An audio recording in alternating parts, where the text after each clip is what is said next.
Yeah, the sad reality here is I think coming to grips with the fact that the country that I thought I was a part of and that I went to go fight for is not the country that exists now. And it happened seemingly overnight, but it's definitely been something that has been in the works for decades. And you get, the eye, the eye off the prize for a little bit. The comfort and the good times and the booming economies and everything else that gets tied up into being a liberal Western democracy, you take it all for granted because it's good times. And now we're seeing the repercussions of not being civically engaged, not taking our politics seriously at a civic level, at an individual level, not taking care of ourselves, not being socially responsible, and now it's just turning into this toxic soup. And even amongst our own community, the veteran community, there's a lot of hatred, and it's directed inwards at each other. It's almost like a viper's nest, because to convince a man is one thing, but to convince a man that he's been duped is like the hardest thing you could ever do, because imagine, like, I had to come to that realization that, oh wait, I've been duped. And I was pro-government. I was a JT supporter from the start. I was like, hey man, this guy's young, he's from Montreal. I even went to school with him, McGill. I'm like, hey man, like, he's young and fresh. This is gonna be good. And then things started to get a little wonky. And I was like, that's weird, sure, it'll be fine. And then all of a sudden COVID hits, and I'm a trained student of biochemistry. I like to think that I know a little bit more than just the average, and I was a science teacher for years. So the way I saw it was, hey, the government has our best interest in mind. It's going to be fine. We're going to take care of each other. In bad times, that's what Canadians do. And then I saw the narrative and then that turned something in me. And then when my family, there was members of my family that started really expressing their true beliefs as to what to be done with the unvaccinated. And then I realized, oh, we're dealing with a monster here. We're dealing with a monster that we read about in the history books. We're dealing with the monster that we were taught by our teachers, by our grandparents, to never let out of the box, and it got out. And thankfully it didn't keep on going, but it's still there. It didn't get resolved. And that's why I'm so happy that there's folks like yourself that are leading the charge on the legal front. And it's really up to us, the individual citizens, to realize we got to wake up, and we got to be able to talk to each other and figure this stuff out. And at a CAF level, I know I can't fix it, and I don't know who can, but this is going to be a real kick in the face, I think, this lawsuit. And I hope it rattles a lot of cages, and it makes people wake up to the fact that, hey, the Canadian way of shut your mouth and do your duty, we got this. And I love, you quoted Napoleon, like, je suis l'état c'est moi. That's Napoleon, I believe, right? That's kind of where we're at now. And it's just, I can't believe that history is actually repeating itself here in this country, because it just seemed like it would never come. Tyranny wouldn't come. Here's Canada. We play hockey and drink Timmy Hoes all day. And I just don't know where we go from there. Well, and I knew the day that the Emergencies Act was enacted that we had crossed a line that is going to be really hard to come back from. Canadians did not realize what happened in that moment. In those few days, we were stripped of everything. Mm-hmm. We had no rights whatsoever. They could have done whatever they wanted to do to us in those days. And I was really...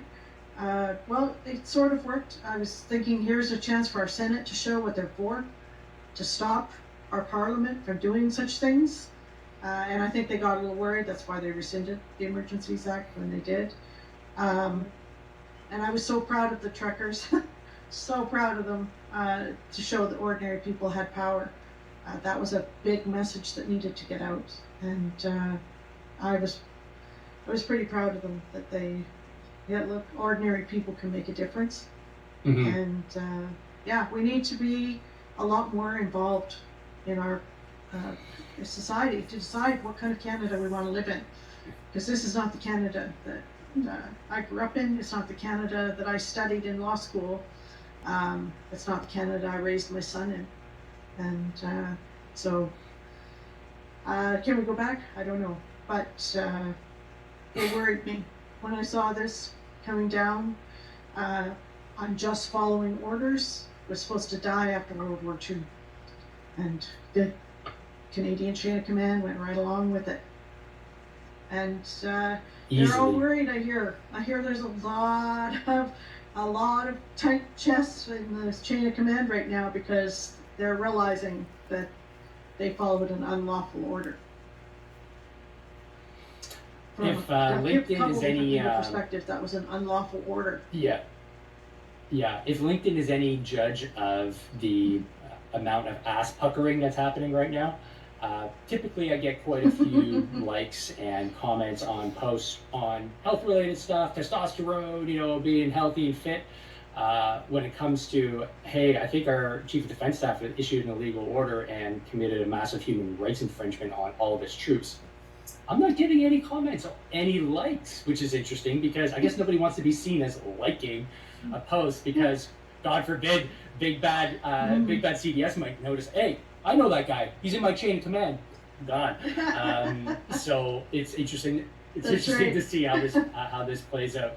And to touch base on the trucker convoy, I was there. I thought it was one of the best moments for Canadian democracy. There's a lot of people that disagree with me, and they weren't there. There's a lot of people that still think that this was some redneck, right-wing, Nazi-led rally. And my comment's always like, were you there? Where did you get your information from? I was there. My kids were there. The natives were there leading O Canada. There was every group of Canadian that I've ever encountered across this entire country, from Sikhs to Jamaicans to you name it. Everybody in this country, separatists and Albertans, dancing together. And I was like, something's happening here. This is a first. There is something that the political establishment is going to shit their pants on because they're seeing a unification of something that should never have happened. Albertans and Quebecers, separatists coming together.